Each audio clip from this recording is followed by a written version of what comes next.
Praise the Lord. Hallelujah. Dakilang Diyos, tunay na ikaw ay dakila, maluwalhati at sa aming kalagitnaan, ikaw ang aming tinataas sa lahat ng iyong mga gawa at patuloy na ginagawa.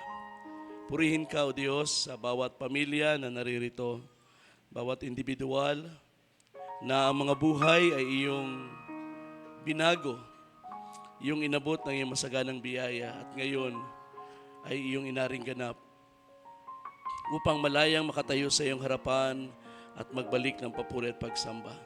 Salamat, Panginoon, sa mga salita mo na nagsustain sa amin sa lahat ng mga panahong lumipas. At muli ngayon, Panginoon, kami haharap sa iyong salita. Wala kaming taglay na anuman, wala kaming ibang inaasahan kundi ikaw at ang iyong mga pangako na patuloy mo kaming sasamahan at papangyarihin ang iyong mga salita at dadalhin kami, O Diyos, sa isang kalagayan na kung saan kami ay hindi na mahihiwalay pa sa iyo.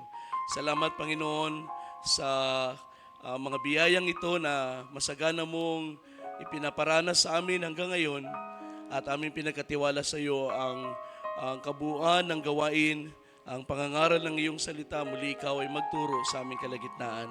Naasahan namin ito, Diyos, sapagkat kami sumasampalataya na ikaw namin pinaglilingkuran ay buhay at Diyos na hindi nagbabago noon, ngayon at magpakailanman. Luwalhatiin ka sa pangalan ng Panginoong Jesus. Amen and amen. Ating palapakan ng Panginoon. Praise the Lord. Kayo makakaupo na, mga kapatid. Magandang umaga sa lahat at puri ng Diyos na nagbigay sa atin ng araw na ito para sa kanyang gawain. Tayo ay pumasok na sa kalahating bahagi ng taon. At pagkatapos ng June ay countdown na naman tayo sa pagtatapos ng taon. Marami tayong mga naranasan na natanggap sa Diyos. Kaya huwag tayo magkulang na ibalik sa Kanya ang pasasalamat. Amen. Magandang umaga pala sa mga panauhin natin. Yung sister na nabanggit kanina. Salamat sa Diyos sa mga kapatiran from Anahawan ay dito sila nag-attend kasama natin at salamat sa inyong pakikipag-fellowship. Kahit yung aking mga pamangkin narito. Si Janine at si J. Mark. Kilala nyo naman na yan, di ba? Salamat sa Diyos. At sana maging mas madalas kayo. Alright. At sa bagong kasal, muli, mabati ako sa inyo ng maligayang pagsasama. Pasensya na kayo, nauna akong umalis nung reception dahil sa ilang kadahilanan. At salamat na ako ay patuloy na nagiging bahagi ng inyong buhay, sa inyong family. Ang maikasal kayo ay mga binata at dalaga natin ay pribilehiyo ko para bilang inyong pastor. At yan ay sinasabi ko rin sa ibang mga pastor na pribilehiyo niyong maikasal ang inyong mga young people sapagkat sila inyong pinagpagalan sa Panginoon sa ministry. So, praise the Lord. At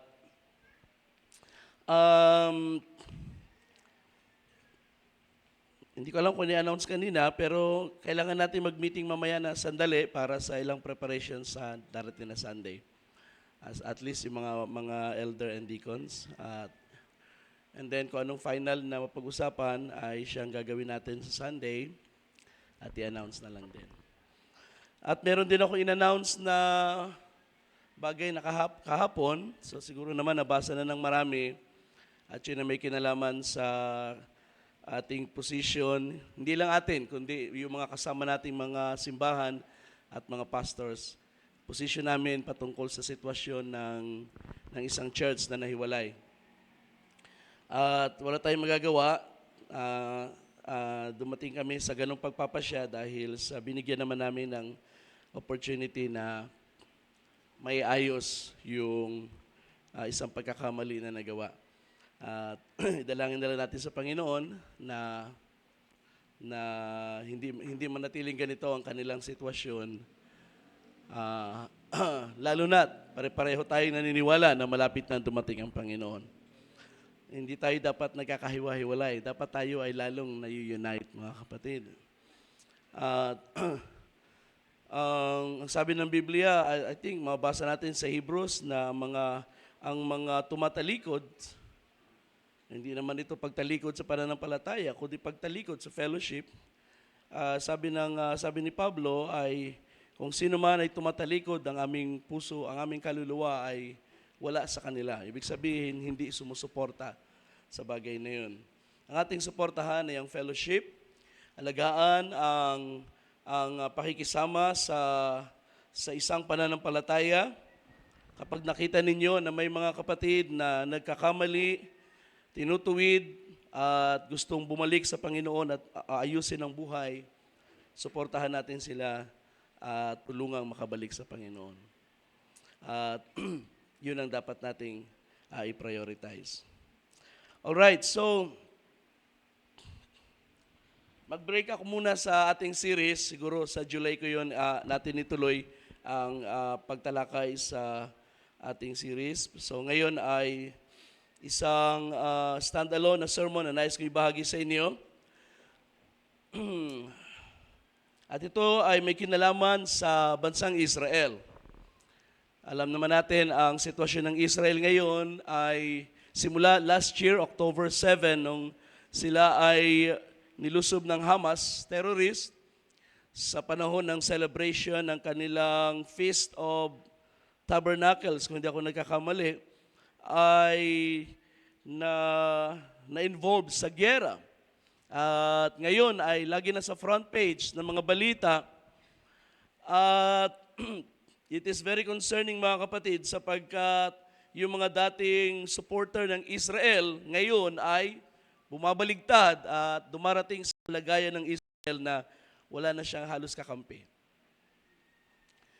At marahil ito ay bagay na inaalaw ng Panginoon na mangyari sapagkat kailangan dumating ang Israel sa kalagayan na siya ay walang ibang aasahan kundi ang Diyos. Ganon din naman tayo. Nais ng Panginoon tayo ay walang ibang asahan kundi ang Diyos lang. Kaya pag nakikita ng Diyos na tayo ay masyadong dependent sa pera, aalisin ng Diyos ang pera. Pag tayo ay masyadong dependent sa mga tao sa ating paligid, aalisin ng Panginoon ang mga tao na yan upang tayo ay sa Kanya lang lagi umasa. Walang aakyat sa langit na hindi lubos ang pagtitiwala sa Diyos. Walang papasok sa karya ng Diyos na meron pa tayong ibang inaasahan maliban sa Kanya. Kaya nga, ang asawa ni Lot, nung siya'y lumingon, habang sila itinatakas ng anghel, ligtas na sana siya. Subalit, bigla siyang lumingon sa Sodoma, marahil dahil nanghihinayang siya sa mga bagay na kanilang iniwan. Ang sabi ng dalawang anghel, huwag kayong lumingon. Tumakas kayo. So, ano nangyari sa asawa ni Lot? Napahamak siya. So, kahit tayo ay hawak-hawak na ng Panginoon, o sabihin natin tayo ay nasa loob na ng gawain ng Diyos, kung ang puso natin ay malayo sa Diyos at nasa sanglibutan pa rin, then ito ay kakapahamak natin. Ganun pa man, may isang napakagandang bagay ang Diyos na hindi may pagkakaila at ito yung tinatawag na election, ang kaniyang pagpili, paghirang sa atin. At ito isang bagay na hindi kayang baguhin ng sinuman at ng anumang bagay sa ibaba ng lupa. Subalit kung tayo ay totoong hirang ng Diyos, kailangan ito ma-demonstrate sa ating perseverance, pagsisikap. Masikap ba kayo, mga kapatid? Pagdating sa pananampalataya. Okay lang makalat kayo sa bahay, basta masikap kayo sa pananampalataya. Kasi unti-unti namang maaayos yan. Diba? Pero kahit anong ganda ng inyong bahay, pero kayo ay tamad sa pananampalataya, ay wala yung magagawa sa harap ng Diyos. Everything sa buhay natin, mga kapatid, it rises and falls sa ating relasyon sa Diyos. Amen? Kailangan magsimula tayo sa foundation na yan. Kaya nga napakaganda ng isang sermon noong nakaraang fellowship, i-recall ko lang sa inyo, na, tungkol sa strong foundation at ipinakita kung paanong ang chief cornerstone, ang foundation na chief cornerstone ay napakahalaga sapagkat lahat ay kailangang ma-align sa Kanya. Kapag may mga bato na hindi naka-align sa chief cornerstone, hindi ito pwedeng manatili sa bahay, sa structure, sapagkat ang isang mali, ang isang misaligned, ay magre-resulta ng marami pang misaligned na mga bato sa bahay ng Diyos. Pero kapag na-align tayo sa pinakamahalaga na bato sa ating buhay, and that is the Lord Jesus Christ, lahat ng bagay sa buhay natin ay unti-unting aayusin ng Panginoon. Amen. Kaya nga, ang climax ng ating buhay Kristiyano ay ano? Perfection. Ihaharap tayo ni Kristo sa kanyang sarili na iglesyang walang kapintasan. At ang Diyos ang bahala na gawin yan sa ating buhay, subalit kailangan natin na laging mababad sa kanyang mga salita. So, sa umagang ito ay nais ko kayong dalhin sa Romans chapter 11.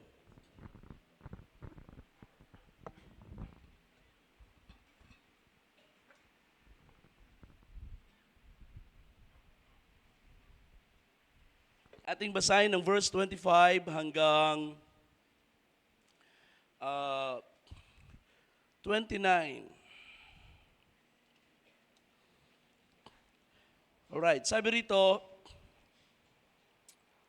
"For I do not want you, brothers and sisters, to be uninformed of this mystery, so that you will not be wise in your own estimation, that a partial hardening has happened to Israel until the fullness of the Gentiles has come in. And so all Israel will be saved, just as it was written, the deliverer will come from Zion, he will remove ungodliness from Jacob. This is my covenant with them when I take away their sins." Verse 28, "In relation to the gospel, they are enemies on your account, but in relation to God's choice," so that is election, "they are beloved on account of the fathers. For the gifts and the calling of God are irrevocable." Sapagkat ang mga kaloob at ang pagkatawag ng Diyos ay walang pagbabago. Ang Diyos ay magpala sa kanyang mga salita. So ang ating paksa ay binigyan ko ng title na Israel, Beacon of God's Irrevocable Gifts and Calling. Ang ibig sabihin ng salitang beacon ay parang liwanag, tanglaw. Katulad yan ng lighthouse. Beacon ay isang ilawan na nilalagay sa mataas na lugar upang magsilbing warning or magsilbing alaala. Signal, warning, reminder. So, nais kong ipakita sa inyo sa umagang ito ng Israel sa gitna ng mga bagay na nararanasan niya ngayon na siya ay nasa kalagayang he's fighting, tooth and nail. Talagang siya ay nasa isang mabigat na sitwasyon as a nation. Fighting for her own identity, fighting for her own land, fighting for her survival. Sa kabila ng ganitong kalagayan ng Israel, siya ay ipinapakita sa Biblia at sa ating teksto na ating pag-aaralan ngayon na gaya ng isang ilawan, isang tanda ng walang pagbabagong kaloob at pagtawag ng Diyos. So kung i-connect natin sa Israel, ang isang napakagandang attribute ng Diyos, ang kaniyang unchanging nature. Nang sabi ng Biblia, ang Diyos ay hindi nagbabago. I am the Lord your God, I do not change. God has been steadfast, consistent. Sa kaniyang salita, ang Diyos ay consistent. Ang Diyos ay consistent. Sa kaniyang mga gawa, ang Diyos ay hindi nagbabago. At ang Israel sa ating panahon ngayon ay isa sa napakagandang tanda ng kawalan ng pagbabago ng Diyos.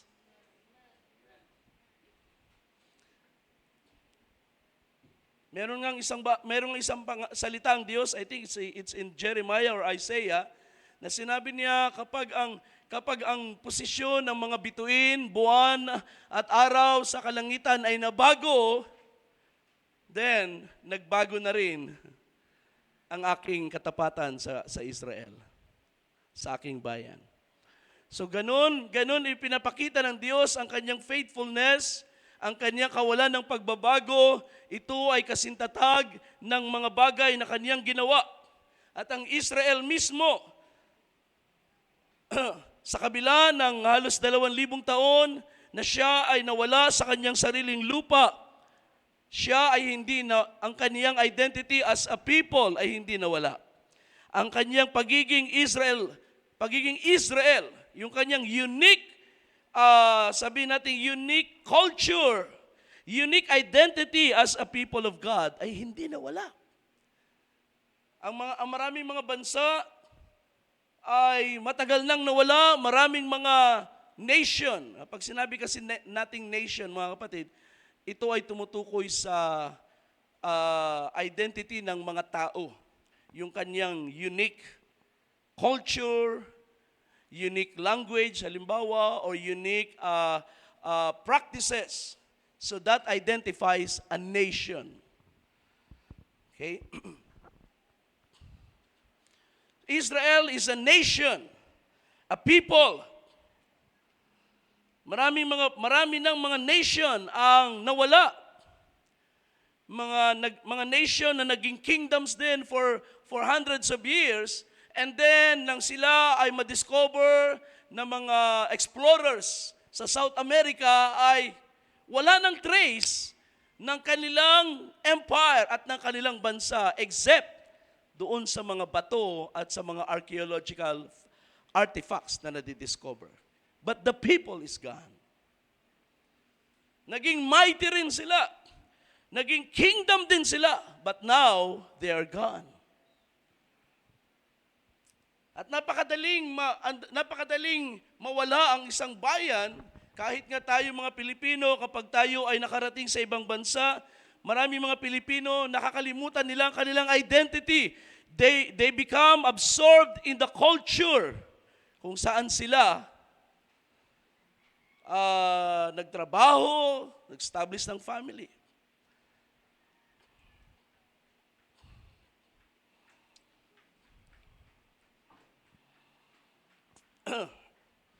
But the people of Israel was not like that.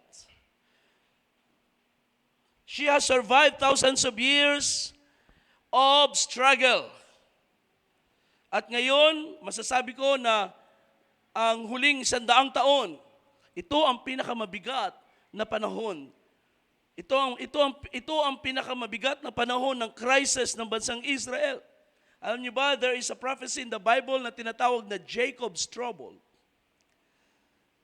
Ang Jacob's trouble is a prophecy about Israel's struggle sa uling araw. And for the last 100 years, ang Israel ay nag-struggle na as a people, as a nation. Kung kailan siya na ibalik sa kanyang sariling lupain, mas lalo namang naging mabigat ang kanyang laban for survival.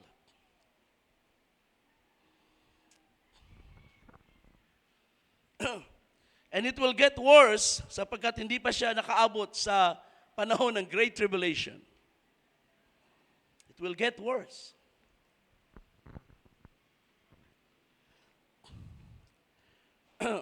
So Israel as a beacon of God's unchanging gifts and calling. When we say God's gifts and calling are irrevocable, it simply means God is unchanging. Ang Diyos ay hindi nagbabago. Whatever He has decided or decreed, hindi na niya ito binabawi. Pag ipinasya na ng Diyos, hindi na niya ito binabawi. At yun ang sinasabi ni Pablo diyan, anumang bagay na ibinigay na ng Diyos sa Israel, hindi na niya ito babawiin. Anumang bagay na in-establish na ng Diyos sa Israel, hindi na niya ito babawiin. At ito ay connected sa kaniyang pagpili sa Israel. Sa tinatawag na election. Sabi ng James chapter 1, verse 17, every good thing given and every perfect gift is from above, coming down from the Father of lights, with whom there is no variation or shifting shadow. Ang lahat ng mabubuting kaloob, sakdal na kaloob ay galing sa taas, galing sa itaas, bumababa mula sa Ama ng mga liwanag. That's God. Sa Diyos na yan ay walang pagbabago or anino ng pagbabago. So dyan makikita natin na kapag ang Diyos ay nagkaloob, at ang kaloob ng Diyos ay lagi mabuti at sakdal, ano man ang gawin ng tao sa kanyang kaloob, hindi niya ito binabawi. Of course, ang tao ay mananagot. At yun naman ang bagay na kailangan natin maintindihan. Pag may ibinigay ang Diyos sa atin, meron tayong pananagutan sa kanyang ibinigay sa atin. Kung ito'y pabayaan natin, then mananagot tayo sa Diyos. The parable of the talents teaches us that the truth. Kahit isang talento ang nasa iyo, o 3 o 2 talento, marami o kaunti, ito ay kailangan mong pahalagahan sapagkat yan ay pagsusulit mo sa Diyos. So Israel has been under attack from nations, beginning sa mga Arab nations, at ngayon it's spreading worldwide. Ang South Africa, last year, ang kauna-unahang nag-propose sa United Nations na i-declare ng United Nations na ang ginawa ng Israel ay terrorist act. Yung paglusob niya sa Gaza Strip. And of course, dahil sa gera na yun, maraming namamatay at naapektuhan. Ang sabi ng South Africa, dapat yan i-declare ng United Nations na terrorist act upang managot ang Israel. Now, binanggit ko ito sapagkat during World War II, ang South Africa, katulad ng Pilipinas, ay naging refuge ng mga Hudyo. And that's why ang biyanang babae ni Kyle ay may dugong Hudyo. Ang ama ni Sister Jo ay Hudyo na nag-take refuge sa South Africa. Maraming mga Hudyo na nag-take refuge sa South Africa. So during that time, supporter ng South Africa, ng Israel ang South Africa. Pero ngayon, things are changing, mga kapatid. Even sa US, ay hindi maiwasan na kahit sa bansang US, ang mga Hudyo ay hindi na safe. At ito ay lalong nagbibigay ng desire sa maraming mga pamilya, mga Hudyo, na umuwi sa kanilang lugar. Alam niyo ba, ang sabi ng consensus, the safest place for a Jew is still the land of Israel. Nandun ang crisis, nandun ang kaguluhan, and yet, yun ang kanyang safest place. At yan ay mayroong biblical background. Sapagkat ang Diyos ay may promise na hanggat ang Israel ay nasa kanyang promised land at gagawin ang kanyang kalooban, siya ay hindi pababayaan ng Diyos. Because that land belongs to God. Kaya hindi yan pwedeng angkinin ng sinumang bansa. Imagine ang ang mga Palestinians, they're trying to change history by claiming na there is a Palestinian nation na inagawan ng lupa. But walang record ang history ng Biblia, even ang history ng tao, ay walang record na merong Palestinian people doon sa lugar na yun ngayon na tinatawag nating Israel. Tinawag yang Palestine as a province or sub-province sa panahon ng Roman Empire. At ang salitang Palestinia, na sa panahon ni Jesus, ang tawag sa area na yan ay Palestinia sa Roman Empire. At ang pangalang Palestinia ay binigay ng Rome sa lugar na yon as a way out of yung bang pagkutya sa mga Hudyo by giving the land a name na mula sa kanilang mga kaaway noong unang panahon. Who are the Philistines? So sa panahon ni Haring David, sa panahon ni Saul, mula pa sa panahon ni Joshua, ay meron ng mga Philistines, at ang mga Philistines ay hindi yan original dyan sa lugar na yan. Ang mga original dyan ay ang mga Canaanites. At ang mga Philistines ay hindi Canaanites. Ang mga Philistines ay nag-travel mula sa eastern part ng Europe. By boat, sila ay nag-travel at tumira sa seashores, sa mga tabing dagat na lugar ng Kanaan. Kaya nga ang patron god ng Philistines, alam niyo ba kung anong patron god ng mga Philistines? Ang pangalan niya ay Dagon. At si Dagon ay isang Baal na may mukhang isda. Sila ay mga seafarers. Nagsettle sila sa lugar ng Gaza, at yung Gaza na ngayon, yan ang naging tirahan ng mga Philistines. Kaya pagdating ng Roman Empire, pagkutya nila sa mga Hudyo na defiant sa authority ng Rome, tinawag nila ang sub-province na yan as Palestina. So yung salitang Palestina is it is a political term ng Rome, but it is not a people. Hindi ito identity ng bayan. Ang mga Philistines ay naglaho, pero yung Palestina na pangalan ay na-retain, pero wala ng bayan. Walang bayan na Palestina. So, yan ay kaunting background na gusto ko makita ninyo. So what is happening sa ating sa lupain ng Israel ngayon? Ang Israel ngayon ay under attack sa mga bansa na ito. At a few months ago, nag-attempt ang Iran na paputok ng mga missiles sa Israel.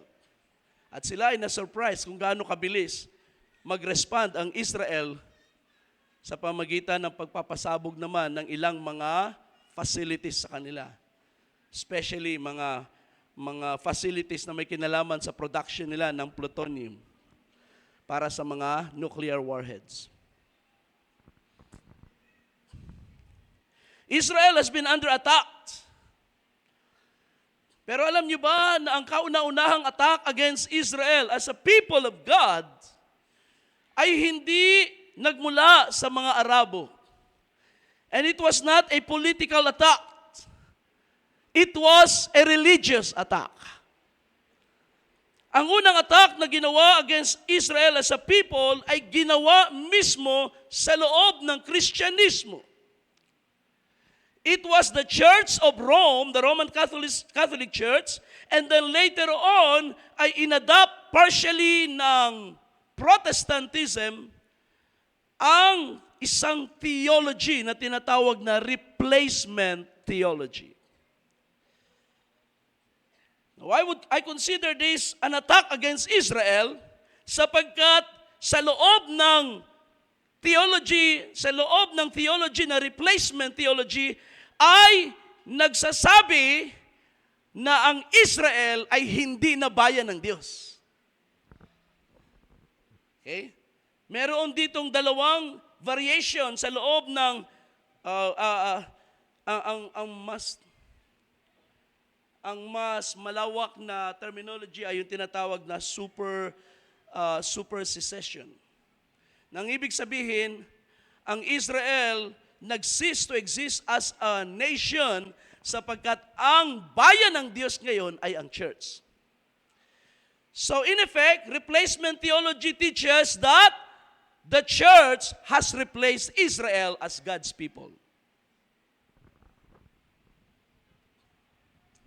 At hanggang ngayon, ang doktrina na yan ay hawak ng maraming Protestant church. Mga Episcopalian, maybe Presbyterian churches, mostly ang mga Calvinist, mga churches na nag-hold on sa Calvinist theology ay naniniwala rin sa replacement theology. Israel is no longer a nation of God. Ito ay ang bayan ng Diyos ngayon ay ang church. Now, sa panahon ng Roman Church at sa panahon ng Protestantism, ay hindi mahirap, o sabihin natin, siguro naging madali para sa mga tao o sa mga theologians na tanggapin ang concept na ito. Because during that time, ang lupain ng Israel ay walang nakatira. Kung merong mga nakatira sa lupain ng Israel during that time, ito ay ang mga Bedouins. Mga tribes na hindi permanently nagsisettle, nagtatravel lang sila from time to time dahil sila ay mga shepherds at sila ay naghahanap ng pasture para sa kanilang mga alaga. So they move from place to place at ang lugar ng Palestine, ng Israel na yan, ay dinadaan-daanan lang yan, tinitirahan pansamantala ng mga nomads.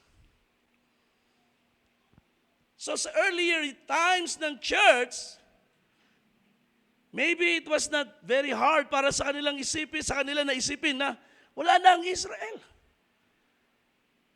70 AD, giniba ang Jerusalem, sinunog ang templo, nagkalat ang mga Hudyo, nasa iba-ibang mga bansa, Israel is no more.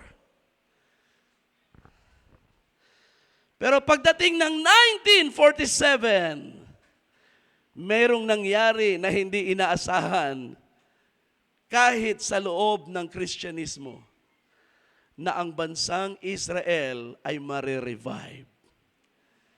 Hindi lang sa pangalan, kundi bilang isang bayan mismo.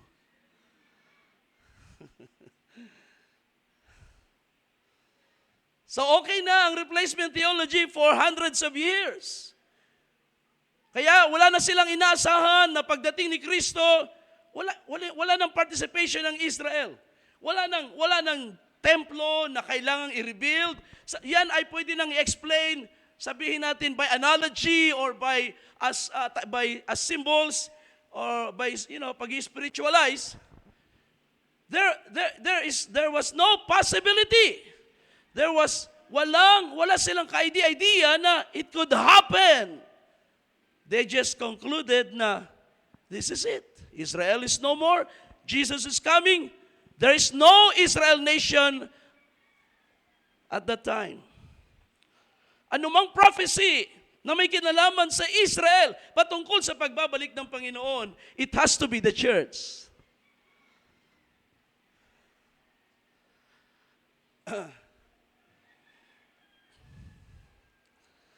But to their dismay, biglang nabuo ang bansang Israel. Sa isang hindi inaasahang turn of events. Ano ang naging daan? Crisis. World War I. In fact, ang mga events na nag-lead sa World War I, ang tanging dahilan nito ay para i-stir up ang national passion yung bang zeal ng mga Hudyo para umuwi at bumalik sa kanilang lupain. And in fact, mamamangha kayo mga kapatid, all the time na mga Hudyo ay nasa ibang bansa, every year, they are reminded na isang araw babalik sila sa kanilang lupain. Every year. At ang ito ay nasa, I think ito ay nire-remind sa kanila sa kanilang celebration na tinatawag na Hanukkah. And there is always this line. At ang line na ito, it touches the heart of the Jews. Sapagkat doon sa linya na yon ay doon na natili ang spark of light ng kanilang national zeal as a people. At ang linya na yun ay nagsasabing, next year in Jerusalem. Taon-taon, they would say that. Next year in Jerusalem. Wala silang idea kung paano mangyayari, wala silang paraan kung paano gagawin, but they did not lose this hope. Next year in Jerusalem. Imagine, yung nangangarap ng next year in Jerusalem ay mga tao na hindi pa nakatapak sa Jerusalem. Sapagat ang mga nakatapak naman ng Jerusalem ay yung tumakas noong 70 AD. Pero how about 200 AD na, 300 AD na, 1000 AD na? So these are generations of Jews na hindi nila kilala ang lupain, hindi nila alam kung nasaan ang lupain, hindi nila alam kung ano ang meron doon sa lupain na yun. But they have this hope next year in Jerusalem.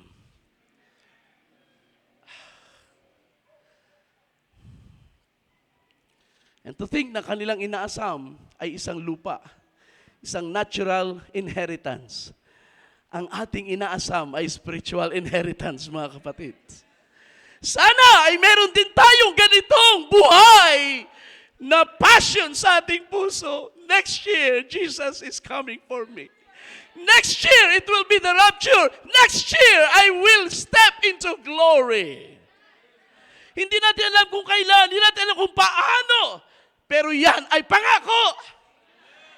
Hallelujah! And if there is a people na matibay nakakapit sa pangako, it is the people of God. At kung kaya ng Israel kumapit sa pangako na sa pag-asa na yun next year in Jerusalem, mas lalo tayong dapat magkaroon ng buhay na pag-asa. Jesus is coming for us. Hallelujah. If not this year, next year. At pagdating ng next year, if not this year, next year. Hallelujah! At kapag ganito ang ating zeal sa ating buhay, ang ating pamilya, ang ating trabaho, ang lahat ng meron tayo, it is always conditioned in such a way na anytime ay ready tayong umuwi sa ating tunay na tirahan. Hallelujah! Hallelujah! Excited ba kayong umuwi sa Panginoon, mga kapatid?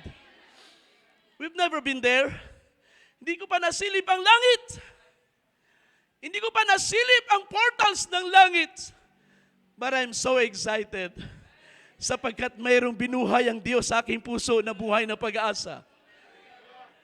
That makes me look forward to heaven.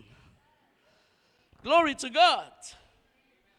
So here is Israel, a beacon of God's unchanging gifts and calling. Now, ano ang mga gifts and calling ng Diyos sa Israel? Puntahan natin ang Romans 9 at makikita natin ang ilan sa mga bagay na ito. Ang sabi ng 4 and 5, Romans 9, who are Israelites?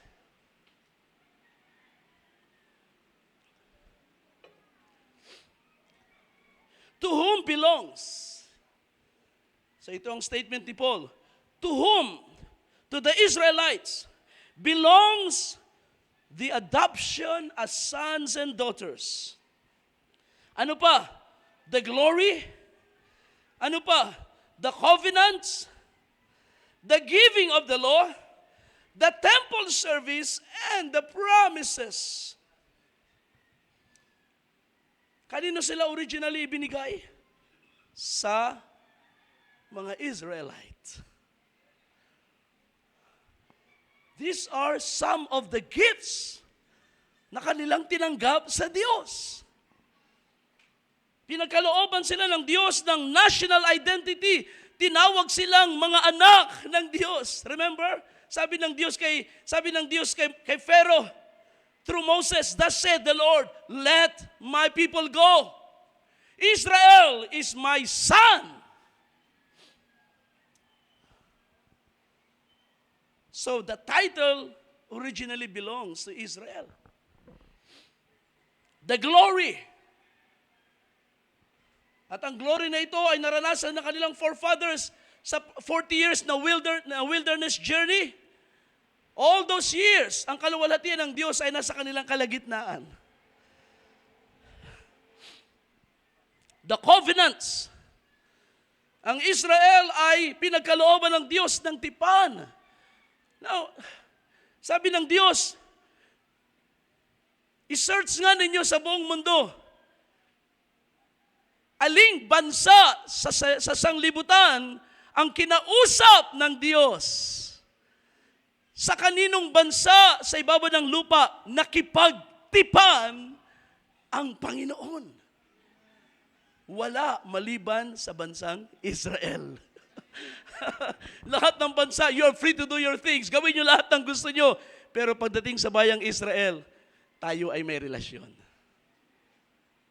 That's a gift. Amen? Na-appreciate nyo ba ang gift na yan ng Diyos sa inyo? Na kayo ay may relasyon sa Kanya? Amen. Pahalagahan natin yan. The giving of the law. Ang pagbibigay ng kautusan, well, ito'y tinuturing na isang malaking kaloob para sa Israel because walang ibang bayan sa ibabaw ng lupa na binigyan ng Diyos ng kaniyang mga utos, at ang mga utos ng Diyos ay expression at a revelation ng kaniyang righteousness, ng kaniyang katuwiran. Ang mga bansa ay nag-create ng kanilang mga batas. Pero ang Israel binigyan ng Diyos ng kaniyang mga batas, na kanyang mga utos. The temple service, of course, sanctuary, and the promises. Promises. Kaya bago tayo nagsimula mag-enjoy sa mga pangako ng Diyos, huwag niyong kalimutan, ang unang pinagkalooban ng mga pangako na yan ay ang Israel. Those were gifts of God to the people of Israel. At sabi sa verse 5, whose are the fathers? Nasa kanila ang mga magulang. Ibig sabihin, sila ang talagang may claim sa mga magulang. Sino yung mga magulang na yon? Abraham, Isaac, Jacob. Ang Israel ang mayroong claim. Kung sino ang pwede magsabi, ako'y anak ni Abraham. Sa laman, yan ay ang mga Israelites. And it is a gift. Ito'y isang kaloob sa bayang Israel. Ito ay, anong tawag natin dyan? Heritage. Tanungin niyo ang inyong mga sarili, kahit gaano kagandang inyong apelyido, ano ba magagandang apelyido sa Pilipinas? Di ba? Yung mga most popular na mga apelyido, lalo yung mga nasa politics. I-trace ninyo ang inyong heritage. Meron ba kayong ninuno na kasing dangal ng ninunong si Abraham? Wala. Ang ating mga ninuno, kung hindi itim, ay katsila. Sabi ng lolo ko, katsila yan eh. Ang mga katsila na yan. Ang aming heritage. Maraming tugonon sa Pilipinas, pero ang aming linya sa tatlong lolo na magkakapatid, Lolo Daniel, Lolo Filimon, at isa pang lolo na hindi ko nakilala. Tatlo yan. Sila ay merong isang common ancestor na isang tugonon sa nanay. Pero hindi tugonon sa tatay, sapagkat siya ay anak ng isang katsila.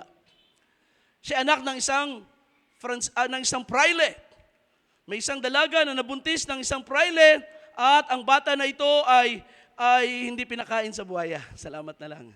Siya ay hindi tinanggap ng praile sapagkat praile nga. So ni-raise ito ng kanyang ina. Kaya na-adapt niya ang pangalang Tugonon pa rin. Pero ang aming heritage ay hindi maganda. None of us ay merong magandang heritage sa ating mga ninuno. But look at Israel. They're so proud of their forefathers. We have Abraham as a father. At yun ay hindi nakakahiya. Ito isang bagay na may pagmamalaki mo talaga. Because it's proven sa history ng Biblia at kahit sa mga outside records. Abraham was a great man.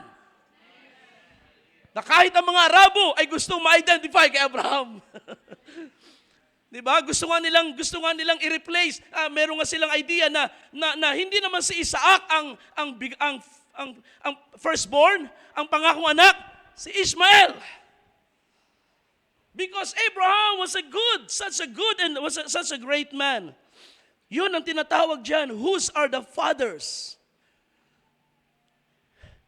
And then, ang sabi rito, and, where am I? Verse 5, and from whom is the Christ according to the flesh, who is over all, God blessed forever. Amen.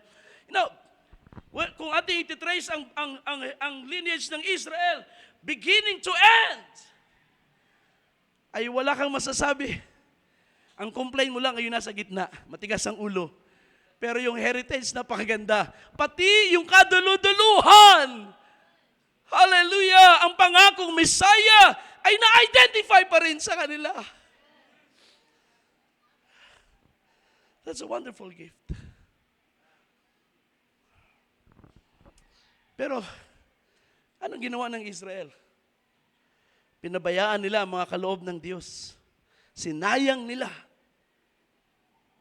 Sa pagsisikap na ma-establish ang kanilang, pagsisikap na abot ang katwiran ng Diyos, they ended up establishing their own righteousness. At sila ay nawala sa kalooban ng Diyos. But you see, those are gifts. Kaya nang dumating ang pagtawag ng Diyos sa Israel, hindi lamang sa Egypt, kundi sa panahon ng gospel ay unang ipinangaral sa lupain ng Israel sa pamagitan of course, ni John the Baptist and then ni Jesus Christ. Yun ay pagtawag ng Diyos. And then sa panahon ng mga apostles, the first converts of the gospel were the Jews. Ibinigay sa kanila ang mga kaloob na to at sila'y tinawag sa Ebanghelyo. Bagamat ito'y sinayang nila, pero ngayon ay pinagtitibay sa atin ni Pablo, hindi nagbago ng pasiya ang Diyos. Hindi nagbago ng isip ang Diyos, ang kanyang kaloob, ang kanyang pagtawag sa Israel ay hindi binago. Because God do not change. Ang kanyang decree, ang lumabas sa kanyang bibig ay hindi na niya babawiin. Even more, sabi ng Diyos, katulad ng ulan na pagpatak sa lupa, gayon din ang aking mga salita. Ito ay hindi babalik sa akin na walang naging resulta. Oh my God. That is why kailangan nating makita ang Israel ngayon ay isang bayan na whether we like it or not, revive ng Diyos sapagkat may salita ang Diyos na binitawan sa kanila na hindi pwedeng bumalik sa Diyos na walang resulta. And now, God is doing one final act for the sake of His own word na kanyang ibinigay sa Israel. So when we go back to Romans 11, let's go back to Romans 11. Anong sabi sa verse 25? Merong ipinakita si Pablo na isang hiwaga. I do not want you to be uninformed or to be ignorant.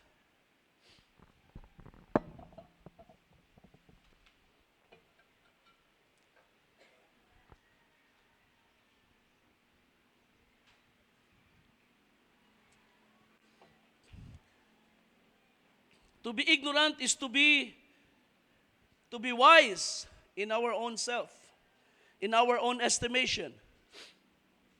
That is a problem kapag tayo ignorante sa kalooban ng Diyos.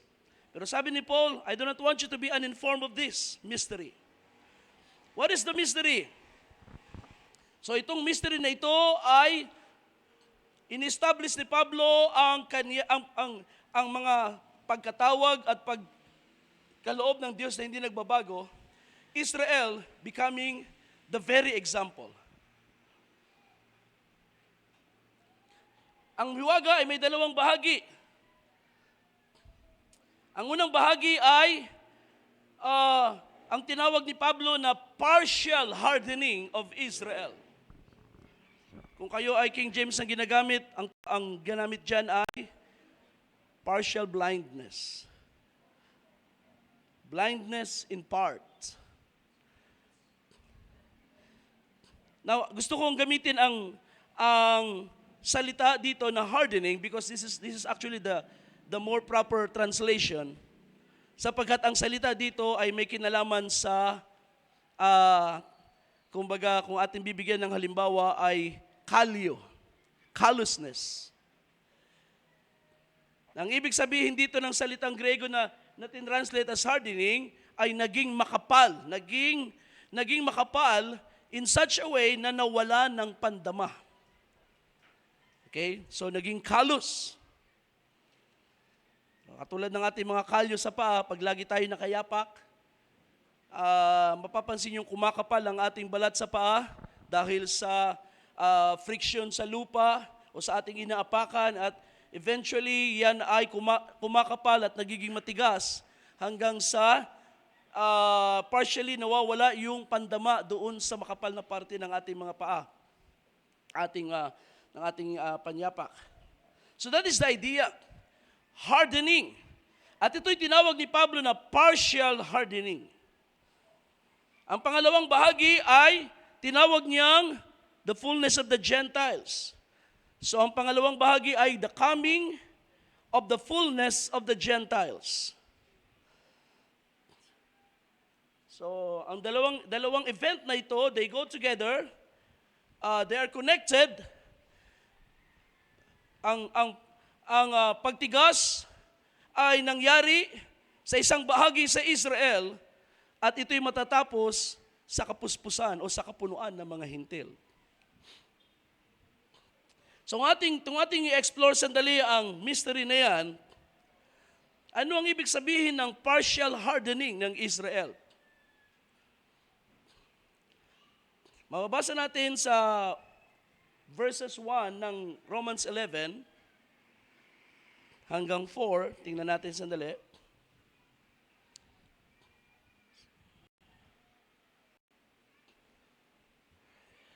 Now, mapansin niyo ang salitang partial.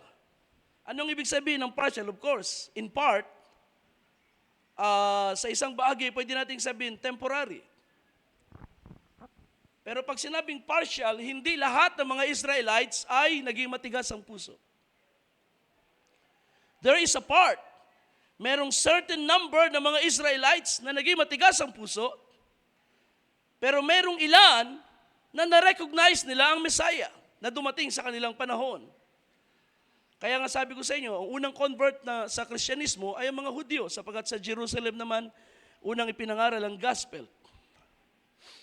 What does this mean? Partially hardened ang Israel.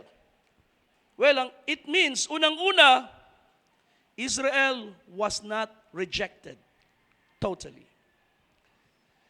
She was not completely rejected. All right, ang sabi ng verse 1, I say then, God has not rejected His people. Dito pa lang makikita ninyo na kung naging malawak ang kaisipan ng mga mga theologians sa panahon ng Protestant movement ay hindi nila dapat sinara, hindi dapat sila nagsara sa kaisipan na Israel is no more. Wala nang bayan ng Israel sapagkat ang bayan ngayon ang kapalit ng Israel as God's people ay ang church.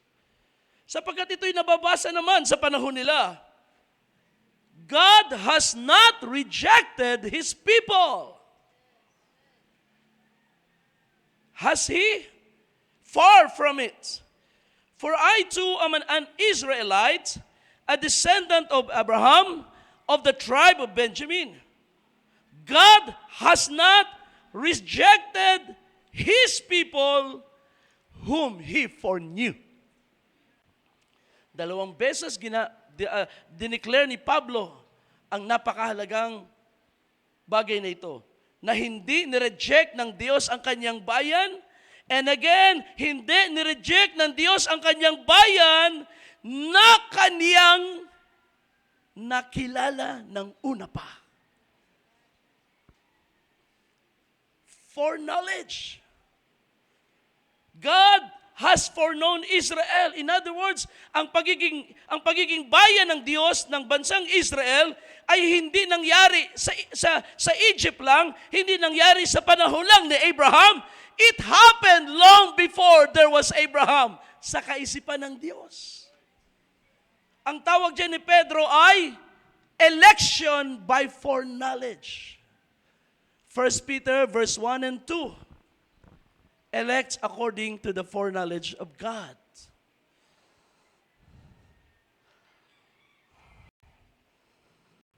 Whom He foreknew. Or do you not know what the scripture says in the passage about Elijah, how he pleads with God against Israel? So in other words, either naniniwala ka na hindi nireject ng Diyos ang Israel, o nalimutan mo lang yung isang bahagi na sinalita ni Elias nung siya ay namamagitan laban sa Israel. Now, si Elias, he was pleading against Israel. He was not pleading for Israel. Anong sabi ni Elias? Lord, they have killed your prophets. They have torn down your altars. And I alone am left, and they are seeking my life. Diba? Si Elijah, he was very frustrated dahil nung siya ay nanawagan sa Israel doon sa bundok ng Carmelo, and then tumawag siya ng apoy mula sa langit, the God who answers by fire. He is the true God. At nang ito'y nangyari sa kanyang altar, naghiyawan ng Israel, the Lord, He is God, the Lord, He is God. Pero afterwards, tumakas si Elias sapagkat nang lumabas ang salita galing kay Jezebel, patayin si Elias. Kahit na sa kabila nung supernatural fire na bumaba, ang Israel, kay Jezebel pa rin sumunod. Kaya ang sama ng loob ni Elias. Kaya pagdating doon sa kuweba, he was not pleading for Israel. He was pleading for himself. He was ready to reject Israel. He was ready to conclude, Panginoon, they are gone. They have killed your prophets. They tore down your altars. And now they seek my life. They know I am your prophet, pero ako ngayon ang gusto nilang patayin. Ako na lang ang nag-iisa.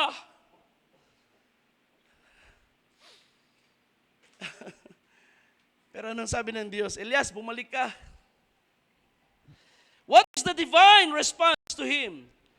I have kept for myself 7,000 men who have not bowed the knee to Baal. Sa panahon na iniisip ni Elias na ang buong Israel ay tinalikuran na ang Diyos, kaya ang sabi niya, talikuran mo na rin sila, Panginoon. But God cannot reject Israel whom He foreknew. Hallelujah! Anong sabi ng Panginoon? Bakit ko tatalikuran ng Israel, Elias? Kahit ikaw pa ang manalangin, I cannot reject my people. Kung alam mo lang, sa kalagitnaan na yan ng mga Baal worshippers, may 7,000 na hindi lumuhod ang tuhod kay Baal. So God knew them na bilang sila ng Diyos ng mga tao na nasa gitna ng mga Baal worshippers, pero ang tuhod ay nakareserve lang sa Kanya. Hallelujah! Kaya sabi ng Panginoon, how can I reject my people? So yan ang position ni Pablo. That is God's divine response. Because mayroong tinatawag na election. Mayroong tinatawag na election. Israel was chosen as a nation. Tandaan natin yan. Pero ang pagpili ng Diyos ay maraming sabihin nating, can we call it levels? Ang Israel ay pinili as a nation, pero merong pagpili ang Diyos na individual. Individual na pagpili, like pagpili kay Abraham, kay Isaac, kay Jacob, at sa atin, sa bawat isa sa atin. We are not chosen as a people, no, na corporate. We are chosen individually. At yun ang tinukoy naman ng Diyos kay Elias. Meron diyang 7,000 na mga tuhod ay hindi lumuhod kay Baal.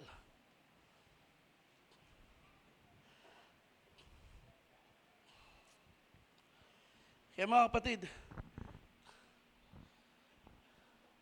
Israel is truly a beacon of God's unchanging gift and calling. And this is despite her rebellious attitudes. So, partial hardening means hindi nireject ng Diyos ang Israel. Although giniba ang Jerusalem, although sinunog ang templo, at ang mga Hudyo ay nangalat simula noong 70 AD until 1947, that was not God's rejection. Believe it or not, hindi yan rejection ng Diyos sa kanila. Sa mga earlier na time ng church, ng Kristyanismo, they thought it was complete, total rejection. I don't know kung paano nila nilagpasan ng Romans 11. Siguro, meron ding hardening para ma-miss nila yung Romans 11. Because sa panahon, yung partial hardening na nangyari sa Israel ay pagtalikod sa provision ng Diyos sa kanila. Now, we can read that in Romans 11 pa rin, verse 7. Laktaw na lang natin. Ang sabi sa verse 7, what then? What Israel is seeking, it has not obtained, but those who were chosen obtained it. The election, sabi sa King James, the election have obtained it. And the rest were hardened or blinded sa King James. The rest were hardened. The election, ibig sabihin, the chosen ones, na-obtain nila ang promise, na-claim nila ang pangako, so nakapasok sila sa biyaya ng Diyos, but the rest of the people, they were hardened. Na gusto ko maintindihan natin kung anong ibig sabihin ng hardening dito. It's not what it looks like pagtingin natin sa Israel. You know, I don't know kung nabuhay kayo sa panahon na ang mga magulang natin, mga ninuno natin, pag sinabing kapag ang bata ay matigas ang ulo, ang tawag ay Hudyo. Sapagkat yan ang naituro sa atin ng RCC. Anyway, talagang matigas ang ulo ng mga Hudyo. Pero sa Roman Catholic Church, ang pagiging Hudyo ay isang kasalanan. In fact, ang Roman Church, pinapersecute ang mga Hudyo. Alam niyo yung tinatawag na Inquisition. Ang Inquisition ay nagsimula sa Spain. At ang purpose dito ay para torturein ang mga Hudyo sa kanilang claim na sila ay Messiah. And because of the fact na sila, o at least yung kanilang mga ninuno, ang pumatay sa Messiah. Para bang yung mga paring Katoliko, nagagalit sila na pinatay ng mga Israelite ang Messiah.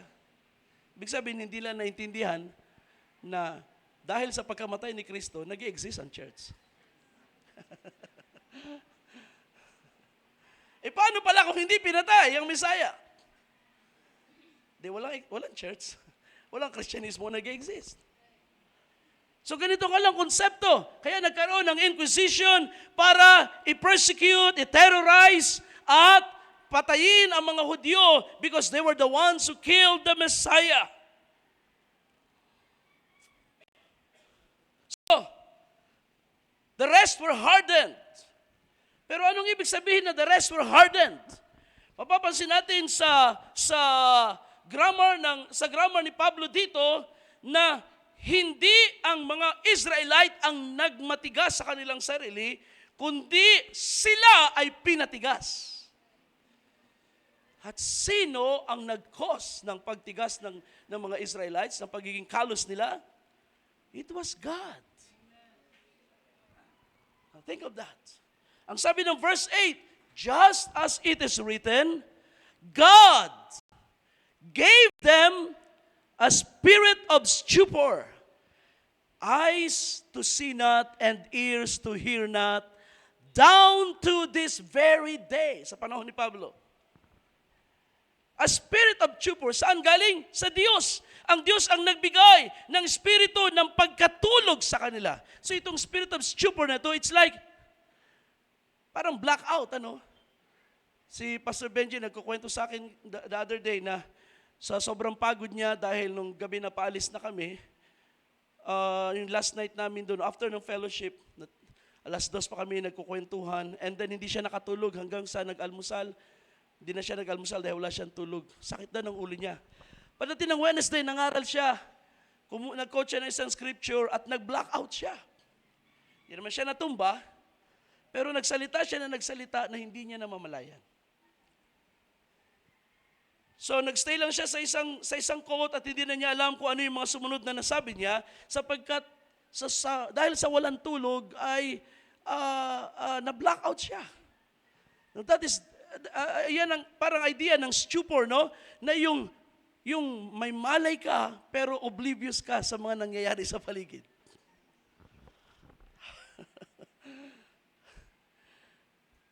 Merong sumisigaw sa wilderness, repent for the kingdom of God is near.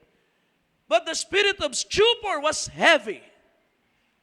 And then si Jesus nangaral ng gospel, nag-perform ng signs and wonders, and yet hindi nila ito ma-acknowledge, hindi nila ito ma-recognize. Kailangan nilang i-interpret ang scripture, kailangan nilang i-reason out na siya ay galing sa Galilee, na siya ay galing sa Nazareth, na siya ay, ang magulang niya ay mga karpentero. Kailangan nilang i-reason out. How come na na-miss nila mga prophecies samantalang sila naman ang mismo nagbabasa? That's the spirit of stupor. And God can give that to anyone na nagiging matigas ang ulo. Now, of course, may dahilan yan. Ang Israel ay naging rebellious. Naging matigas ang ulo nila. Pero alam nyo, ang sabi ng kung babalikan natin si Jesus sa Matthew 13, di ba? Actually, na-compare ko nito sa inyo way back, a few years back, na iba yung salita ng Panginoon sa Matthew 13. Sapagkat sabi ng Panginoon doon, otherwise, I would heal them. In other words, kung hindi ang Diyos naglagay ng spirit of stupor sa kabila ng Israel matigas, pero kapag nakarinig ng mga pangangaral, magpapakumbaba din sila. And if that were to happen, pagagalingin sila ng Diyos. But you see, dumating ang Israel sa punto na, bagamat alam ng Diyos na may pwede magsisi, but God has not allowed na yun ay mangyari because He was going to open salvation to the whole world. Hallelujah! And that's the reason God intentionally hardened the hearts of Israel. God gave them a spirit of stupor.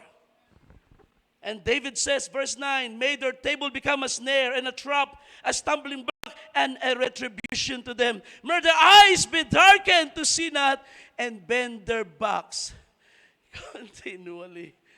Oh my. So yan pala, na spirit of stupor na yan, ay hindi lang basta nakita ni Pablo sa kanyang sarili. It was already written in the scriptures na ito ay gagawin ng Diyos. At nakita ni Paul kung kailan nangyari ang prophecy na yon.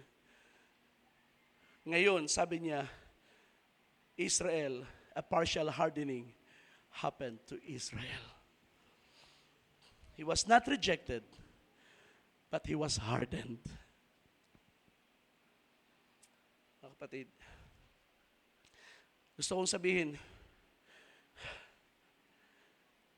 na kung kaya natin magpatigas ng ating puso, mas lalong kaya ng Diyos patigasin ang ating puso. That is why ang gospel ay nagsasabi, today, if you hear His voice, do not harden your hearts. Do not harden your hearts. Kahit gaano karaming problema sa iyong buhay, frustration, disappointment, once na ang salita ng Diyos ay nag-warning at nagbigay ng comfort at nagsabi sa iyo, may solusyon ang mga problema na yan. Don't be stubborn. Do not harden your heart. Bakit? Because kung kaya nating magmatigas, at sa paulit-ulit na pagmamatigas, there will come a time, ang Diyos nang lalong magdadagdag ng patigasan. At pa tayo nasa panahon na suko na tayo sa ating katigasan, God has already hardened our hearts. Yan ay isang mabigat na paalala sa atin, mga kapatid. But you see, there's hope. Dahil nandiyan ang salita ng Diyos sa atin. The fact na kayo ay nasa iglesia na, yan ay malaking regalo ng Diyos. Huwag niyong sayangin. The fact na kayo ay nakaka-attend sa gawain, hindi katulad ng iba na walang pamasahe papunta sa gawain. It's a gift from God. Hindi niyo regalo sa Diyos ang mag-church. Yan ay pribilehiyo niyo ng Diyos ang nagbigay. Hallelujah. So you thank God, Lord, salamat nandito ako sa iyong harapan ngayon. And so I will give you all of me. Glory to God. Hallelujah. Pagdating sa verse 11, so, ang Diyos ang nagtigas sa puso ng Israel. Pagdating sa verse 11, makita natin ang purpose. Sabi ng 11, I say then, they did not stumble so as to fall. Did they? Far from it.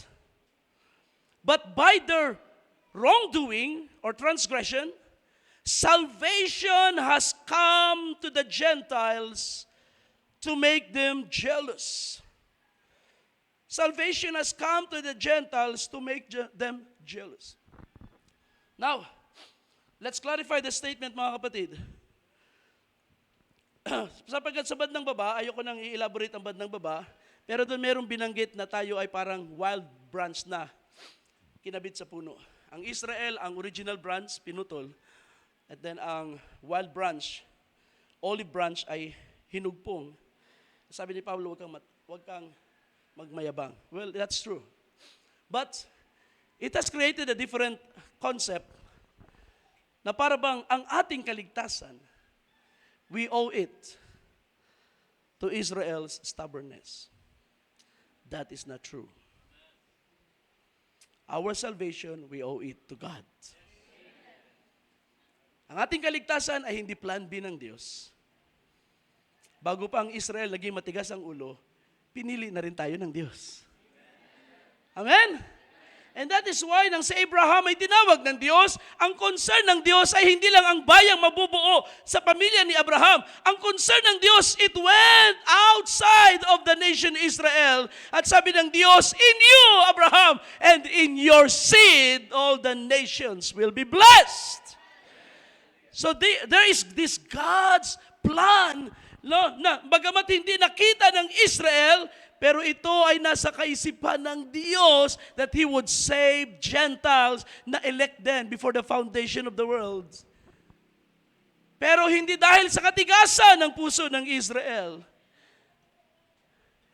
But ang tamang salita ay ganito. Ang kaligtasan natin ay dumaan sa pamamagitan ng katigasan ng Israel.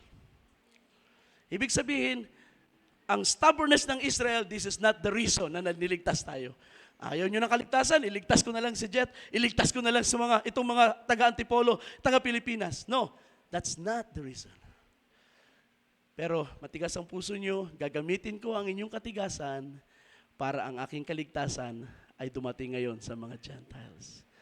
That's the means.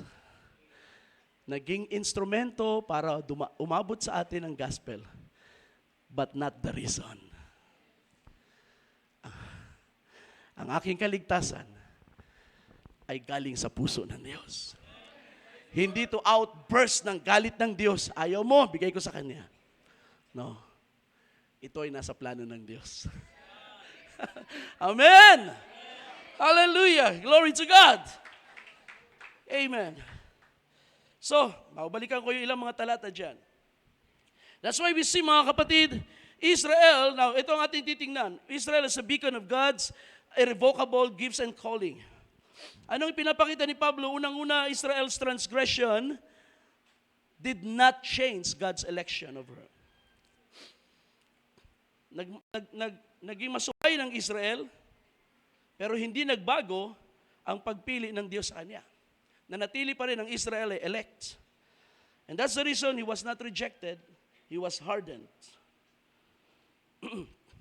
Pangalawang bagay, ang pagliligtas ng Diyos sa mga hintil. Dumating na sa atin ang salvation. Ang pagliligtas ng Diyos sa mga hintil ay hindi pa rin nakapagpabago sa election ng Diyos sa Israel.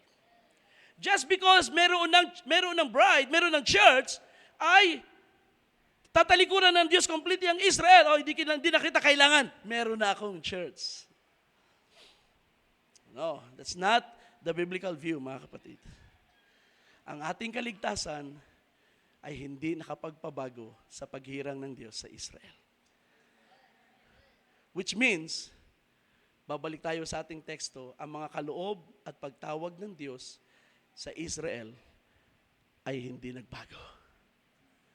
And one of these days, babalik yan sa Israel.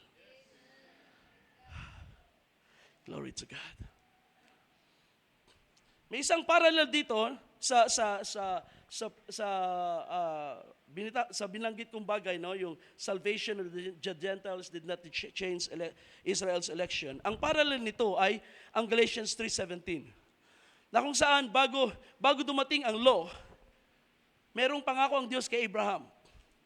And then, paglipas ng 430 years, mula nang ang Diyos ay nangako kay Abraham, dumaan ang 430 years, at doon sa ika-430th year, sa bundok ng Sinai, dumating ang law. Anong sabi ni Pablo? Where's that? Galatians? Tingnan nyo na lang.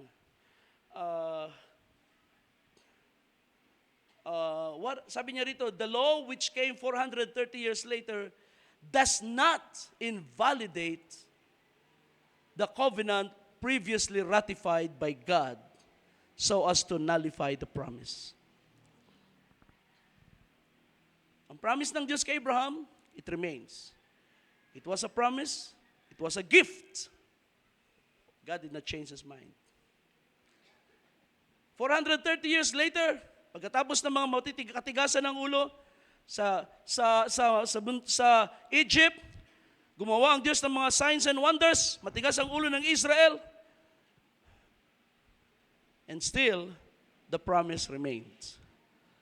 The law did not change God's plan. Ganon din naman sa binabanggit ni Paul sa Romans 11. Ang pagkapili sa Israel ay hindi nasira, hindi na bago, just because sila ay naging matigas ang ulo. Is that wonderful? Amen? Kung kayo elect ng Diyos, pwede niyo subukan. Gusto niyo magmatigas? Magrebelde kayo ngayon. Kung kayo ay elect ng Diyos, just before Jesus comes, God will make a way for you. Totoo yan.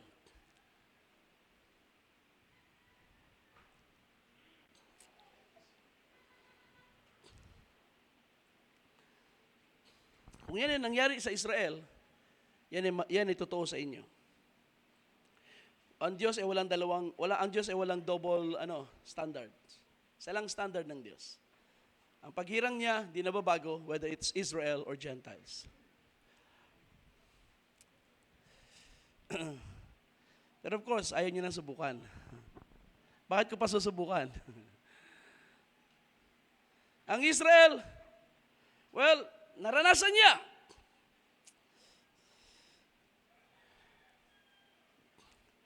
And the good thing is, ang Israel hindi pa dumating sa kaduluduluhan ng plano ng Diyos. At ang isa sa pinakamahabang palugit ng Diyos sa Israel ay ang Gentile age. 2,000 years. And after that, God's promise remains true.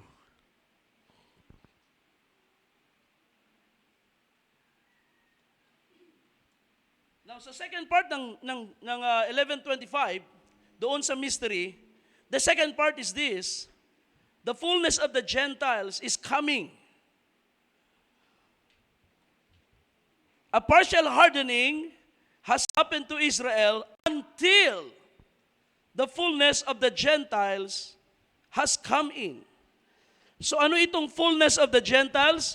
Ito ay isang panahon o okasyon na kung saan ang layunin ng pangangaral ng Ebanghelyo ay tapos na. Matatapos na sapagkat ang lahat ng kailangang maligtas sa mga bansa ay naligtas na. So it's called the fullness of the Gentiles.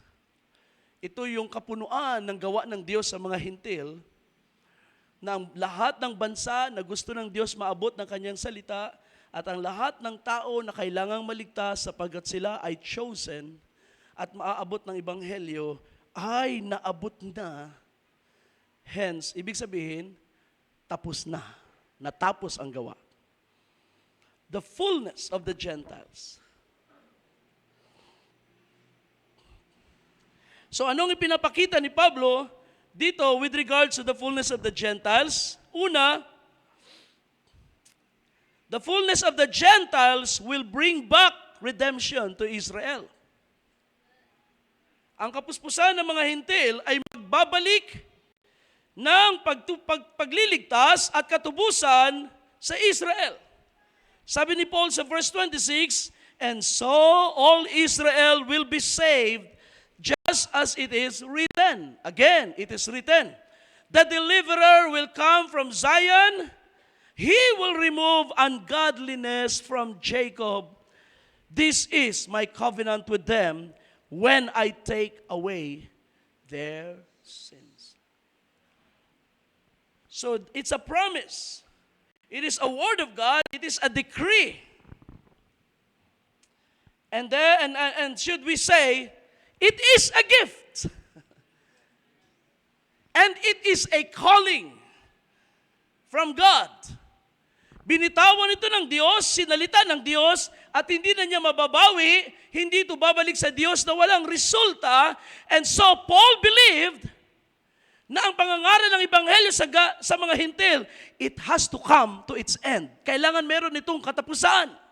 Hindi forever na ang gospel ay nasa mga Gentiles because ang kanyang parameters sa pasimula, God has not rejected His people. So kung hindi tinalikuran ng Diyos ang Israel at ang hardening ay partial, then it has to go back sometime in the future. Kailangan itong bumalik sa isang panahon, sa hinaharap. Kailangan itong bumalik sa Israel. So, may nasilap si Pablong mystery. Alright, sabi niya, ayoko maging ignorante kayo sa hiwaga na to. Here is a beautiful mystery. Israel is only partially hardened. He was not rejected. At ang hardening ng Israel ay matatapos. Kailan? Kapag ang pangangaral sa mga hintil ay natapos na. Babalik ang kaligtasan sa mga Hudyo.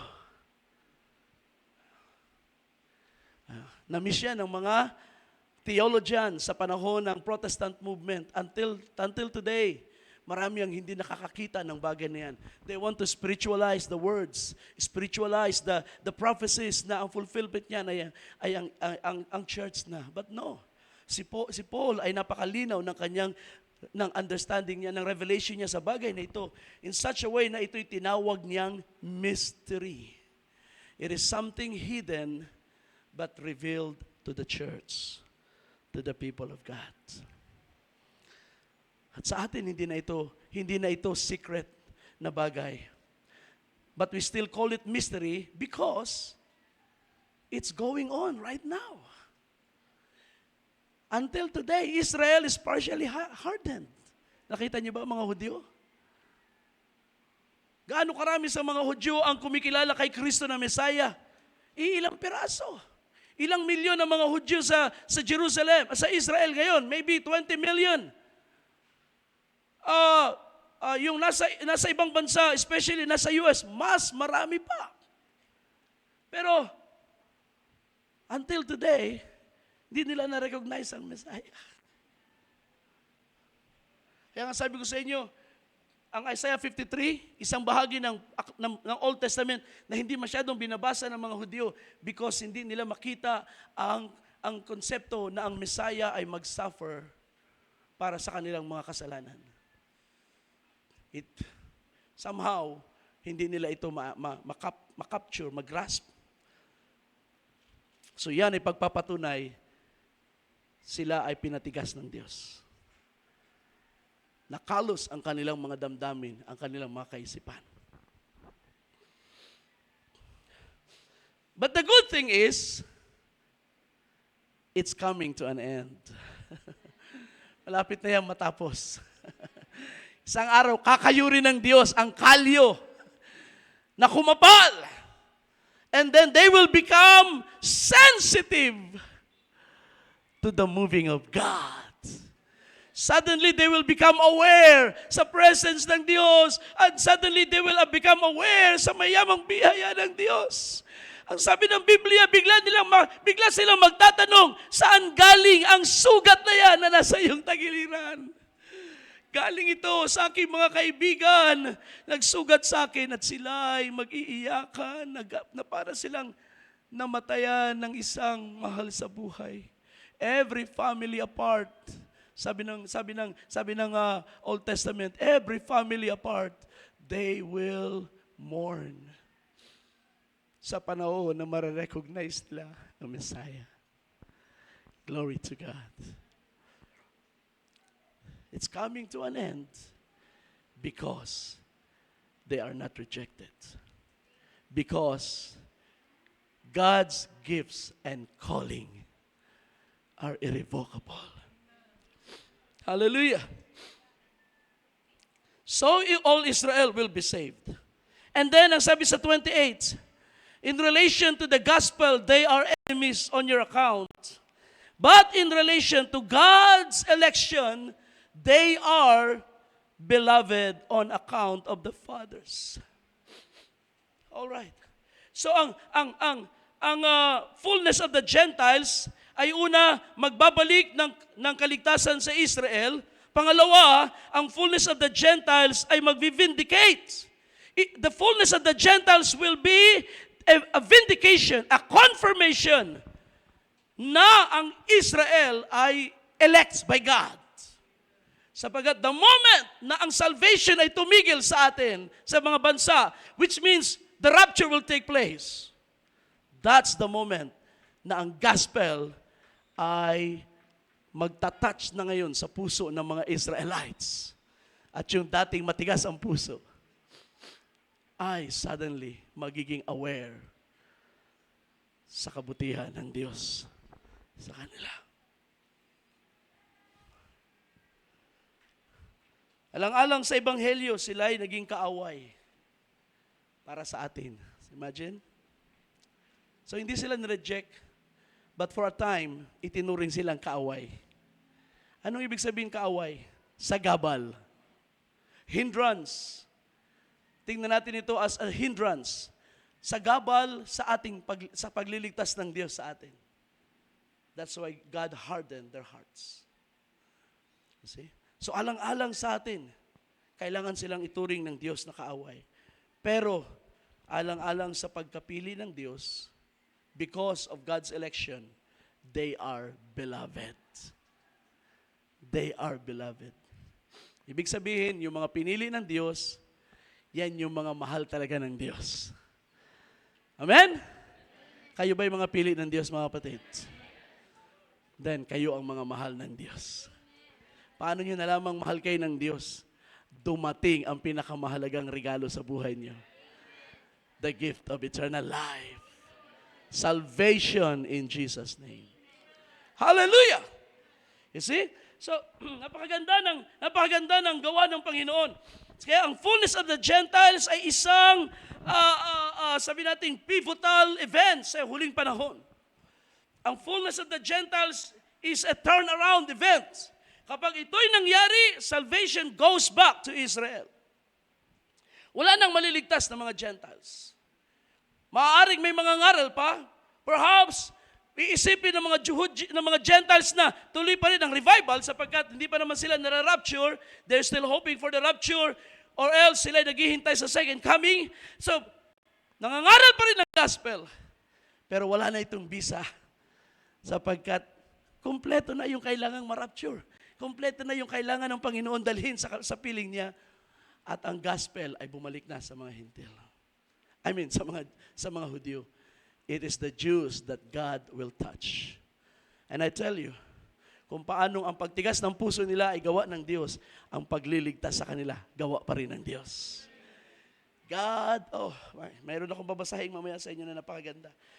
Na nagpapatunay na ang Diyos talaga ay hindi nagbabago at hindi lang siya basta nagbabago. He is more than that. Sabi ng awit kanina, more than wonderful. That's what Jesus is to us. Hallelujah. For the gifts and the calling of God are irrevocable. Now, I see a parallel. Sa nangyari sa Israel, meron ako nakikitang parallel sa buhay ng ating Panginoon. I don't know kung makita ninyo. Merong counting parallel ang nangyari sa Israel at sa ating Panginoong Hesus. Si Jesus ay anak ng Diyos. Ang Israel ay tinawag din na anak ng Diyos, panganin ng Diyos sa mga bansa. Okay? Ang Israel, panganin ng Diyos, ay itinabi ng Diyos, or sabihin natin, pinabayaan ng Diyos for a while para sa kaligtasan ng mga Hintil. Si Jesus, iniwan din ng Ama. Sabi niya sa krus, "Why hast thou forsaken me?" God forsook Him for a while. Merong kaunting window sa panahon na si Kristo ay nasa krus at sa kanyang kamatayan na siya ay pansamantala, sabi pa ng isang preacher, for a small, sa isang maikling sandali ng panahon, ang langit ay sarado kay Kristo. Para ano? Para mamatay siya sa krus para sa ating kaligtasan. Kung hindi siya i-forsake ng Ama, walang kaligtasan, walang salvation, walang kapayapaan, walang pagbabago ng buhay, walang kapatawaran ng mga kasalanan. Kaya kailangan siya, hindi siya yung nagkasala, tayo yung nagkasala. Pero inalaw ng Diyos na ang anak for a small season ay talikuran niya at isara ang langit upang siya ay mamatay sa kasalanan ng sanglibutan. At maging resulta nito ay kaligtasan sa marami. Ganon din ang Israel. God has not rejected Israel. He was hardened. Para ano? Para ang kaligtasan ay dumating sa atin. Thank God. At kapag natapos na ang gawa, nang matapos ang gawa ni Kristo sa krus, when He paid the price, anong sabi niya? It is finished. He died. The work is complete. 3 days later, sino ang nagbangon sa anak? Binangon siya na kapangyarihan ng Ama. By the power of God, Jesus was raised from the dead. At pag natapos na ang gawa ng Diyos sa mga hintil, ibabangon muli ng Diyos ang Israel. Without a doubt, ang kaniyang panganay na bansa ay babalikan ng Diyos. Purihin siya. Napakabuti ng ating Diyos. What good is it, mga kapatid, na sabihin natin siya ay faithful sa atin? Pero we hold on to the belief na tinalikuran na ng Diyos completely ang Israel at ang lahat ng kanyang ipinangako sa Israel ay hindi na mangyayari. God will be partial. But God is true. He is faithful. He only has one standard for you and for the Gentiles, for the Jews. God loves them all. Ang lahat ng kanyang minahal ay kanyang pinili at ang lahat ng kanyang pinili ay pinagkalooban niya ng mga magagandang mga kaloob at tinawag sa pamagitan ng Ebanghelyo. That is why, sabihin ko sa inyo muli ngayon, ang kaloob ng Diyos na minsang nawala sa Israel ay babalik sa kanila. Hallelujah! At ang pagtawag ng Diyos ay muling babalik sa kanila. God will call them one by one and they will be saved. Walang mga bansa makakapigil, walang theology na makakapigil dyan. It is the work of God. And when God does it, He is fulfilling His promise upang ito'y babalik sa Kanya, ang Kanyang salita na na-accomplish ang Kanyang layunin. Hallelujah! Israel will be saved once again. At siya'y makikita natin sa panahon na ang bride ay maghari kasama ni Kristo. Makikita niyo ang bansang Israel nandun. Maybe ang Pilipinas, I don't know. Baka wala ng Pilipinas. Dahil wala namang promise ang Diyos sa Pilipinas. Yung nagsasabi may promised land sa Mindanao, hindi yan totoo. Yan ay salita ng tao. Wala yan sa kasulatan. Amerika, I don't know. Wala namang promise ang Diyos sa Amerika. Pero Israel, God has a promise. Alam niyo ba, ang may mga bagay na kailangan pang tuparin ng Diyos sa millennium para sa Israel? Ang Isaiah 65. Sapagkat doon ay pinangako ng Diyos ang bagong langit at lupa na kung saan ang Israel ay mabubuhay ng mapayapa. Ang bawat isa sa kaniyang sariling punong ubas, living peacefully, walang kaaway, walang magulo, at sila'y mabubuhay ng mapayapa at masagana sa paghahari ng Messiah. Kailangan pa riyang matupad. That is why God is busy. God is working sa ating panahon. I have to finish. Gusto kong basahin ninyo sa inyong bahay ang Joel chapter 2, verse 18 hanggang 32. At diyan sa mga verses na yan ay makikita nyo ang pattern kung paanong i-restore ng Diyos ang Israel sa kanyang lupa. And then i-bless ng Diyos ang Israel sa kanyang lupain.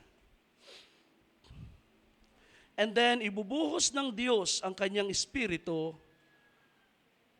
sa mga anak ng Israel. Ang sabi doon, upon all people. Contextually, it refers to the Spirit of God na ibubuhos ng Diyos sa bayan niya bago dumating ang tinatawag na great day of the Lord. So as the great day of the Lord draws near, alam natin malapit na yan. The rapture comes, tribulation comes, Christ's second coming, great day of the Lord. Before it falls, Israel will be restored. The Spirit of God will be poured upon Israel, His people, and then they will be God's people once again.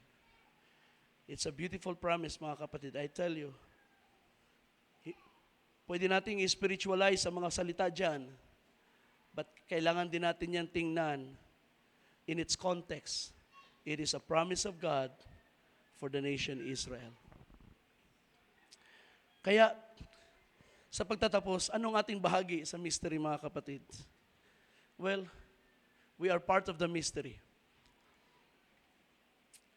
At napakagandang tingnan, sa Romans 11:25 ay pinapakita ni Paul, ang fullness of the Gentiles is darating. Pero tayo na nasa huling araw na, we can feel and we can sense our fullness is coming. Amen? Our fullness is coming very soon. And because it is coming, may mga bagay din na kailangan nating tingnan as God's people. Kung paano ang Israel ay beacon of God's faithfulness, His unchanging nature. Ang church, tayo naman ang beacon ng mayamang biyaya ng Diyos. Amen? Okay, basahin ko lang huli ang ilang bahagi ng 11, 29, and 30. I'm closing. Sabi rito, 30, for just as you once were disobedient to God, but now have been shown mercy because of their disobedience, so these also now have been disobedient, that because of the mercy shown to you, they also may now be shown mercy. So ngayon, ang church, ang carrier. Tayo ngayon ang vessel ng kaawaan ng Diyos. The fact na tayo ay nasa church, na tayo ay naligtas, na bago ang buhay, at nakikinabang ng mga pangako ng Diyos na unang niyang ibinigay pa nga sa Israel. And then of course, there are those na ang Panginoong Hesus ang nagbigay para sa church. The fact na mga pangako ng Diyos sa Biblia ay napapakinabangan natin, ay nagpapatunay na tayo ay kinaawaan ng Diyos. Bakit ko binibigyan diin ang kinaawaan? Ang Israel, of course, ay kinaawaan din, pero ang emphasis doon ay ang katapatan ng Diyos because namulat sila ang Israel ay nabuo as a nation na connected na sa pangako ng Diyos kay Abraham. And God, kaya ang kailangan gawin ng Diyos ay maging tapat sa kanyang ipinangako kay Abraham. Samantalang tayo ng mga Gentiles, hindi tayo connected kay Abraham by blood. Nung dumating ang gospel sa atin, we have no relation with Abraham, we have no relation with Israel. We are direct beneficiaries of God's mercies. It is by God's mercy. Wala tayong heritage kay Abraham. Wala tayong heritage sa magandang ninuno para mag-back up sa atin. It is purely God's mercy that we are today enjoying God's gifts and calling. Hallelujah! Kaya kung ang bayang Israel ay beacon ng faithfulness ng Diyos, tayo ngayon naman ang beacon ng mayamang awa ng Diyos. Kaya wag nating sayangin ang kaawahan na yan. Every moment and every time na tayo ay mag-church, remember, it is by the riches of God's mercy. Ephesians chapter 2, when we were dead in sin because of our trespasses, but God who is rich in mercy, because of His great love, wherewith He loved us, chosen before the foundation of the world. Hallelujah! Binuhay niya tayo kalakip ni Kristo. Purihin ang Panginoon. Hallelujah, hallelujah. Now, tinan niyo yung isa pang talata. Maybe this is the last verse na aking babasahin. Meron pa isa. Ephesians 1. Let me just read this again para sa kapakanan ng marami. Starting with verse 7. Gusto ko makita ninyo rito ang mayamang kaloob ng Diyos sa atin. Verse 7, in Him we have redemption through His blood, the forgiveness of our transgressions, according to the riches of His grace. Amen? Sabi rito, which He lavished on us. Hallelujah!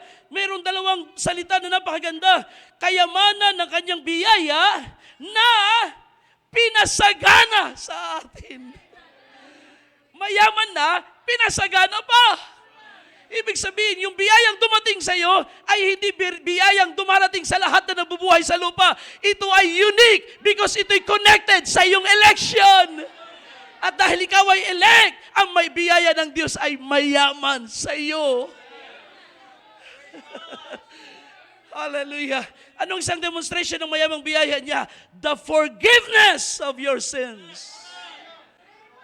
Hallelujah. Gaano kaya kalaki ang ating utang sa Diyos, hindi natin kayang bayaran. Pero kung malaki ang ating utang, mas mayaman ang Diyos kaysa malaki ang ating utang. Kaya hindi nakapigil ang ating malaking utang. Ang biyaya ng Diyos ay nanaig at tayo'y naligtas. Tayo'y napatawad sa ating mga sala. Hallelujah! Blessed be the name of the Lord. Hallelujah! At sabi nito, which He lavished on us. Lavish. Alam niyo naman pag sinabi, lavish, di ba? Dito kaya galing yung salitang Tagalog na labis? Pag sinabi kasing lavish, yung binigyan ka, hindi lang basta sapat, kundi sobra-sobra. Busog ka na, sabi ng Panginoon, eto pa. Panginoon, busog na ako. Hindi, meron pa akong inilaan. Eto pa. Panginoon, sapat na ito. Alam ko na, napatawad ako. Meron pa. Eto pa. Eto pa. Eto pa. At hanggat tayo ay nasa ibaba ng lupa, hindi titigil ang pagdaloy ng mayamang biyaya. Oh my! Hallelujah! It will go on. It will be poured upon us. Glory to God! Glory to God! Hallelujah! Hindi ang Diyos nagtitipid ngayon. Siya nagtitipid ng kanyang at biyaya. He's giving everything. Para hindi ka na matakot, para hindi ka na mag-alinlangan, para mawala ng iyong pangamba. Para wala ka na ring reservation sa paglapit sa Diyos. Hindi naman pala ako tinitipid ng Diyos. Bakit ako magtitipid sa paglilingkod sa Kanya? Hindi naman pala ako tinitipid ng Diyos. Bakit ako magtitipid sa pagbibigay sa Kanya? Blessed be the name of God. What a good God. Israel's salvation in these last days will not change God's gifts and calling for your life. No, bago pa siya maligtas, apaw-apaw na ang biyaya ng Diyos sa buhay mo. Hallelujah. At dadalhin ka sa langit na mayaman, sumasagana sa biyaya ng Diyos. Kaya nga sabi ng prophet, ang pinakamasarap na awit sa langit, Amazing Grace. How sweet the sound. Hallelujah. I once was lost, but now I'm found. May isang talata na ating atrasan sa Romans 11, and this is the last.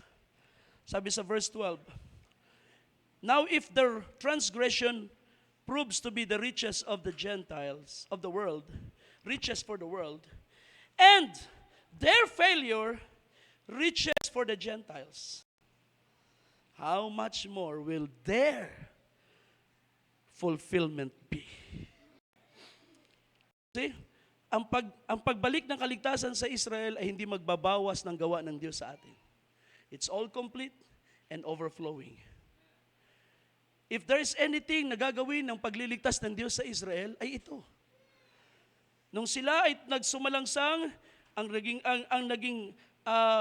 ibinalik ng Diyos ay kayamanan sa sanglibutan. Nung sila ay nag-fail, ang ibinalik ng Diyos ay kayamanan sa mga hintil. Ephesians 1. Ang kanilang fulfillment, ibig sabihin, ang salvation ng Israel, ang fullness ng Israel. In other words, kung tayo may fullness, ang mga Israelites, they will have their fullness. It will not be 2,000 years long. It will be a short time. Ano ang magiging resulta ng fullness ng Israel? I believe it will be greater riches for the church of God. God will so elevate His people sa isang kalagayang hindi maaabot ng Israel as a nation. God has chosen Israel. God will fulfill His promise to Israel. Pero meron ding pangako ang Diyos para sa church. At meron siyang inihandang mga bagay sa atin na mas greater kaysa sa Israel. And that is why, kailangan natin kumapit. Magpatuloy tayo, mag-persevere. Don't lose hope. Kung nadi-discourage, manalangin lang, bangon. Nawawala ng pag-asa, manalangin lang.